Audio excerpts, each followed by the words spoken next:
ऋषि पराशर ने मंगल तीर्थ स्नान कराकर मनोजव को पुनः राज्य दिलाया। जय श्री राम मित्रों, मैं नीतू पांडे यूट्यूब चैनल पर सबका स्वागत करती हूँ। इस कथा का वर्णन स्कंद पुराण में मिलता है। श्री सूत जी कहते हैं, सब पापों का नाश करने वाले पाप नाशन तीर्थ में स्नान करने के बाद मनुष्य यम नियम का पालन करते हुए सीता सरोवर में स्नान करने के लिए जाता है। श्री रामचंद्र जी को अपने सतीत्व का विश्वास दिलाने के लिए जब जनक नंदिनी सीता ने संपूर्ण देवताओं के पास प्रज्वलित अग्नि में प्रवेश किया था और सब अंगों से सुशोभित एवं पवित्र रूप से वे उस अग्नि से बाहर निकली थी, तब लोक रक्षा के लिए उन्होंने अपने नाम से एक उत्तम तीर्थ निर्माण किया था तथा स्वयं भी उसमें स्नान किया। इसलिए उस तीर्थ का नाम सीता सरोवर हुआ, जिसे मंगल तीर्थ के नाम से जाना जाता है।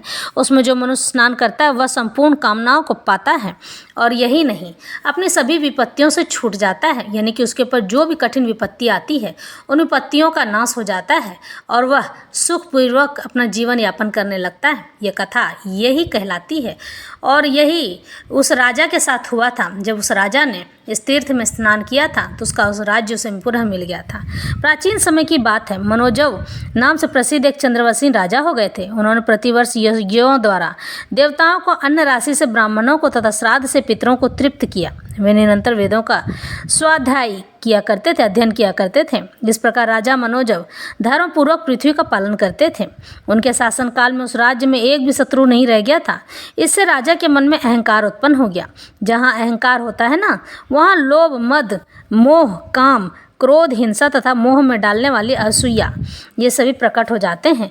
यानी कि असूया मतलब ईर्ष्या। और जिस पुरुष में ये उत्पन्न होते हैं वह पुत्र, पौत्र तथा संपत्तियों के साथ प्राणों के भी हाथ धो बैठता है। उस राजा के मन में यह विचार उत्पन्न हुआ कि मैं ब्राह्मणों के गांव में कर लगाऊंगा।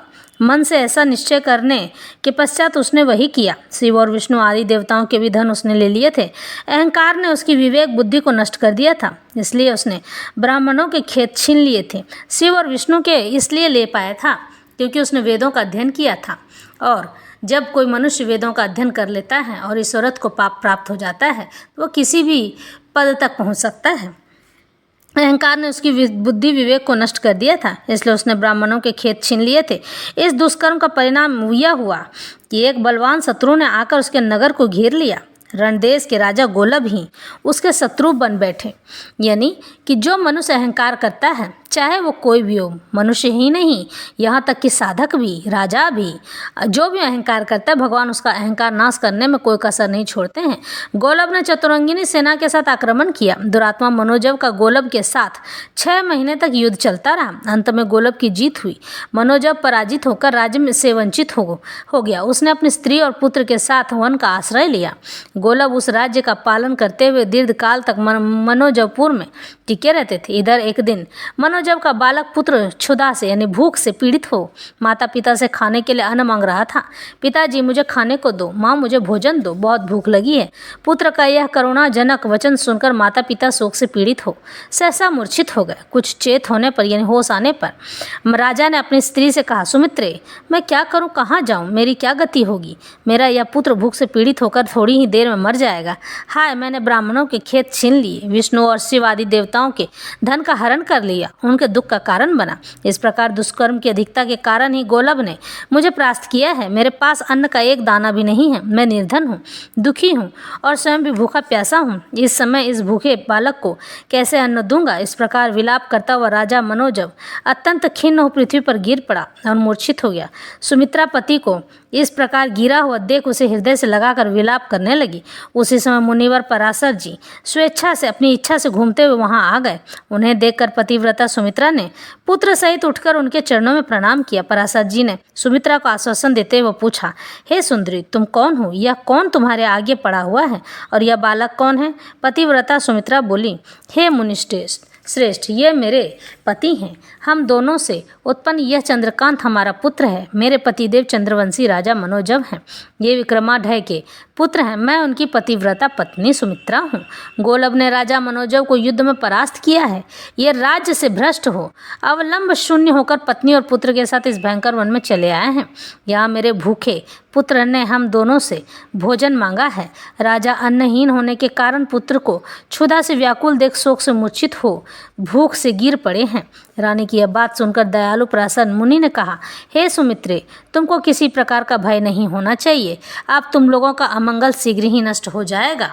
इस तरह से यूं कहकर मंत्र जप करते हुए भगवान शंकर का ध्यान करके पराशर जी ने अपने हाथ से राजा का स्पर्श किया। महामुनि के हाथ का स्पर्श पाते ही राजा मनोजव मूर्छा त्याग कर सहसा उठ बैठे और पराशर मुनि को प्रणाम करके हाथ जोड़कर बोले, हे मुनि से आज आपके चरण कमलों के सेवन से मेरी मूर्छा शीघ्र ही यानी कि बेहोशी दूर हो गई है और मेरे सब पातकों का भी नाश हो गया है। जो पुण्यात्मा नहीं है उसको आपका दर्शन कदापि नहीं हो सकता है। मुझे शत्रुओं ने अपने नगर से बाहर निकाल दिया है। आप अपनी कृपा दृष्टि से देखकर मेरी रक्षा कीजिए। पराशर मुनि कहते हैं, राजन, तुम्हें शत्रु पर विजय पाने के लिए मैं एक उपाय बतलाता हूँ। परम पुण्यमय गंधमादन पर्वत पर जहाँ रामचंद्र जी का परम पुण्यमय सेतु है, वहाँ सब ऐश्वर्यों को देने वाला मंगल तीर्थ विद्यमान है, यानी सीता कुंड। उस सरोवर में सब लोगों का उपकार करने के लिए रघुनाथ जी लक्ष्मी स्वरूपा सीता जी के साथ सदैव स्थित रहते हैं। तुम पुत्र और स्त्री सहित वहां जाकर भक्तिपूर्वक स्नान करो। उस तीर्थ के प्रभाव से तुम्हें शीघ्र ही सब प्रकार के मंगलों की प्राप्ति होगी और युद्ध में शत्रुओं को जीतकर पुनः अपना राज्य प्राप्त कर लोगे। ऐसा कहकर राजा, रानी और बालक इन तीनों के साथ पराशर मुनि मंगल तीर्थ में स्नान के उद्देश्य से राम सेतु पर गए। वहां पर विधि पूर्वक संकल्प लेकर मुनि श्रेष्ठ पराशर ने स्वयं स्नान किया और राजा आदि से भी विधि पूर्वक स्नान करवाया। राजा, रानी और राजकुमार ने वहां 3 महीने तक नियम पूर्वक स्नान किया। तत्पश्चात मुनि ने राजा को राम जी के एकाक्षर मंत्र का, जो सब अनर्थों को नाश करने वाला है, उपदेश दिया। राजा ने 40 दिनों तक विधि पूर्वक उस एकाक्षर मंत्र का जप किया। इस प्रकार मंत्र जपते हुए राजा के आगे एक सुदृढ़ धनुष प्रकट हुआ। 2 अक्षय तरकस सोने की मूठ वाली 2 तलवारें, एक ढाल, एक गदा, एक उत्तम मुसल, एक भयंकर शब्द करने वाला शंख, एक घोड़ों से जुता हुआ रथ, सारथी पताका, अग्नि के समान प्रकाशमान सुवर्णमय कवच, हार, केयूर, मुकुट, वलय आदि आभूषण, शस्त्रों, दिव्य अस्त्र और दिव्य माला, ये सब वस्तुएं उस तीर्थ से प्रकट हुई। यह सब देखकर राजा ने मुनि से निवेदन किया। तब मुनि ने तीर्थ का जल लेकर उसे मंत्र से अभिमंत्रित करके उसके द्वारा राजा का अभिषेक किया। उसके बाद राजा मनोजव कमर कसकर युद्ध के लिए तैयार हुए। उन्होंने कवच, खड्ग, धनुष और बाण धारण किया। हार, केयूर, मुकुट और कंकण आदि से विभूषित हो दिव्य वस्त्र धारण कर उस घोड़े जूते हुए रथ पर बैठे। महामुनि पराशर ने राजा को अंग रहस्य प्रयोग और उपसंहार की विधि के साथ ब्रह्मास्त्र आदि का उपदेश दिया। राजा ने रथ से उतरकर मुनि को प्रणाम किया और आशीर्वाद ले उनकी आज्ञा पाकर तथा उनकी परिक्रमा करके वे पत्नी और पुत्र के साथ विजय के लिए उस रथ पर आरूढ़ हुए चढ़ गए। नगर में पहुंचकर राजा ने शंख बजाया। शंखनाद करते ही सुनकर गोलभ सेना के साथ युद्ध के लिए तुरंत ही बाहर निकला और मनोजव के साथ 3 दिनों तक युद्ध करता रहा। चौथे दिन मनोजव ने युद्ध में ब्रह्मास्त्र का प्रयोग करके सेना सहित गोलभ को नष्ट कर दिया। उसके बाद स्त्री और पुत्र सहित नगर में आकर राजा समूची पृथ्वी का पालन करने लगा। तब से उसने कभी अहंकार नहीं किया, असूया आदि दोषों को त्याग दिया, अहिंसा, इंद्रिय संयम और धर्म में सदा तत्पर रहने लगा। इस प्रकार सहस्त्रों वर्षों तक राजा ने पृथ्वी का पालन किया। फिर विरक्त होकर यानी उससे हटकर उसने अपने पुत्र को राज्य दे दिया। वह गंधमादन पर्वत पर मंगल तीर्थ पर चला गया। वहाँ हृदय में भगवान शिव का ध्यान करते हुए तपस्या में मग्न हो गया। उसके बाद थोड़े ही समय में शरीर त्याग कर मनोजव ने उस तीर्थ के महात्म्य से शिवलोक को प्रस्थान किया। उसकी पत्नी सुमित्रा भी उसके शरीर का आलिंगन करके चिता पर चढ़ गई और पति लोक को प्राप्त हुई। इसलिए मंगल तीर्थ सर्वथा प्रयत्न करके सेवन करने योग्य है, जिसे सीता कुंड या सीता तीर्थ भी कहते हैं। यह तीर्थ अतिशय सुंदर और कल्याणमय है। मनुष्य को सदा भोग और मोक्ष देने वाला है। पाप राशि रूपी तिनकों और रुई के ढेर को जलाने के लिए अग्नि के समान है। इसका मोक्ष के लिए सब लोग सेवन करो। हमारे कलयुग में यह घोर कलयुग चल रहा है ना, इसलिए इस घोर कलयुग में हमारे भगवान ने हम लोगों के लिए बहुत से सुरक्षा कवच दे रखे हैं। मनुष्य है कि अपने ही ईर्ष्या, द्वेष, घृणा, पाप और अहंकार से बाहर निकलना नहीं चाहता है।